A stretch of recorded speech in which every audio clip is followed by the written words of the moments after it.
আপনাকে গ্রেপ্তার করলো কেন, আবার ছেড়ে দিল কেন? বলে আমাকে 48 ঘন্টা সময় দিয়েছে। এই 48 ঘন্টার মধ্যে ম্যাডাম এবং ভাইয়ার নামে আমাকে সাক্ষী দিতে বলেছে, তা না হলে আমাকে এই মামলায় আসামি করে কারাগারে পাঠাবে। আমি জানি না, ম্যাডাম জানে না, ভাইয়া জানে না, আমি তাহলে তাদের নাম বলবো কেন? আমি বললাম তাহলে এখন কি করবেন? বলে আমি কারাবরণ করবো, তবু দলের নামে মিথ্যা কথা বলে আমি দল ধ্বংস করবো না। এই আব্দুল সালাম পিন্টুকে 17 বছর মানুষ বুকে ধারণ করেছে।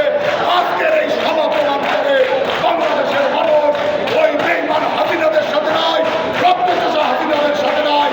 এই হাসিনা একবার হয়েছে আওয়ামী লীগ, একবার হয়েছে কুত্তা লীগ, একবার হয়েছে হেলমেট লীগ, এখন হয়েছে পলায়ন লীগ। আর আমাদের নেতারা বুক চিতিয়ে কারাবরণ করে জনগণের অন্তরে তাদের যে পরিচিতি সেটি অটুট রেখেছেন। আমি একটি স্লোগান দেবো আমার সাথে। আপনারা কি সবাই আব্দুল সালাম পিন্টুর মুক্তি চান?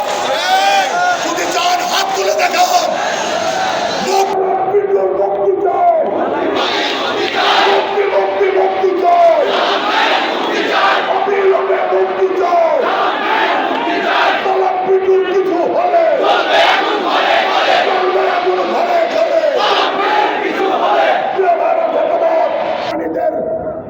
ওই জেলখানায় যেমন কোনো বাংলাদেশি আটক ছিল না, দ্বিতীয় মুক্তিযুদ্ধের পরে ওই পলায়ন লীগের রসানলে আটক আব্দুল সালাম পিন্টু কারাগারে থাকতে পারে না।